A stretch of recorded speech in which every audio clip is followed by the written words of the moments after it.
Spoon ಅರಿಶಿನ, 1 spoon masala, spoon chilli powder, ನಮ್ಮದು ಸ್ಪೆಷಲಾಗಿ ಮಾಡಿರೋದು ಮನೆಯಲ್ಲಿದು.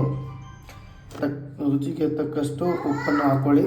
ಅದು ಫಿಶ್ ಬಾಂಗ್ಡಾ ಫ್ರೆಶ್ ಆಗಿ ತೊಗೊಂಡ್ಬಂದಿದ್ದೀವಿ ನೋಡ್ರಿ. ಹಾಕ್ಬೇಕು ಅಂತೇನಿಲ್ಲ, ನೀವು ಬೇಕಾದ ಹಾಕ್ಬೋದು. ಇದು ಬಂದ್ಬಿಟ್ಟು ಎಲ್ಲ ಮಸಾಲಗಳು ನಮ್ಮ ಮಿರ್ಚಿಯಲ್ಲಿ ಎಲ್ಲ ಮಿಕ್ಸ್ ಆಗಿರುತ್ತೆ.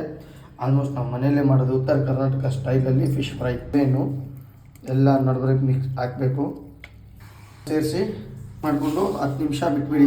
ಕಟ್ ಹಾಕ್ಕೊಳ್ಳಿ, ಯಾಕಂದರೆ ಮಸಾಲ ನೀಟಾಗಿ ಕುತ್ಕೊಳ್ಳುತ್ತೆ. ಅದಕ್ಕೋಸ್ಕರ ಮಸಾಲೆ ಒಳಗಡೆ ಎಲ್ಲ ತುಂಬಿರಬೇಕು, ಯಾಕಂದರೆ ಟೇಸ್ಟ್ ಅಲ್ಲೇ ಬರೋದು. ಫ್ರೈ ಆಗಿರುತ್ತೆ, ಅದಕ್ಕೋಸ್ಕರ ಯಾವುದೇ ಥರ ರವಾಗಳನ್ನು ಯಾವುದು ಯೂಸ್ ಮಾಡಬೇಡಿ. ಸೊ ಈ ಟೇಸ್ಟ್ ನೋಡಿ ಒಂದು ಸಮಯ ಚೆಕ್ ಮಾಡಿ, ಅದನ್ನು ಮಿಕ್ಸ್ ಮಾಡಿ ಎಲ್ಲ ಮಸಾಲ ತುಂಬಿ ಒಂದು 10 ನಿಮಿಷ ಇಟ್ಬಿಡಿ. ಅದಾದಮೇಲೆ ಫ್ರೈ ಆಗಿರೋದ್ರಿಂದ ಆಯಿಲ್ನ ಜಾಸ್ತಿ ಹಾಕ್ಬಿಡಿ. ಫ್ರೈಡ್ ಮಾಡ್ಕೊಳ್ಳಿ ಫುಲ್ಲು. ಲೋ ಫ್ಲೇಮಲ್ಲಿ ಬಿಡಬೇಕಾಗಿರುತ್ತೆ. ಲೋ ಫ್ಲೇಮಲ್ಲಿ ಹಾಕಿ, ಯಾಕಂದರೆ ಟಾಪ್ ಫ್ರೈ ಒಳಗಡೆ ಬೇಯಬೇಕು ಅಂದರೆ ಲೋ ಫ್ಲೇಮಲ್ಲಿ ಹಾಕಬೇಕು. 4 ಹಾಕಬೇಕಾಗಿರುತ್ತೆ.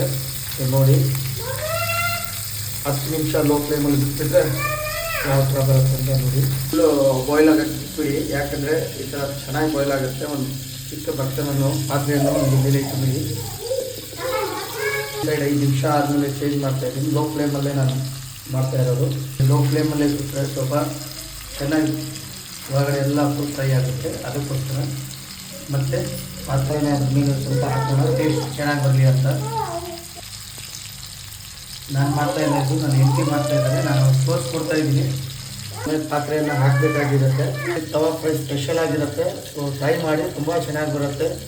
ಹೈ ಫ್ಲೇಮಲ್ಲಿ ಮಾಡಬೇಡಿ ಫ್ರೈ, ಯಾಕಂದರೆ ಸುಟ್ಟೋಗುತ್ತೆ. ಅದಕ್ಕೋಸ್ಕರ ನೋಡಿ 10 ನಿಮಿಷ ಆದಮೇಲೆ ಯಾವ ರೇಂಜಿ ಫುಲ್ ಪರ್ಫಾರ್ಮೆನ್ಸ್ ಹೆಂಗಿದೆ ಅಂತ ಹೇಳಿ.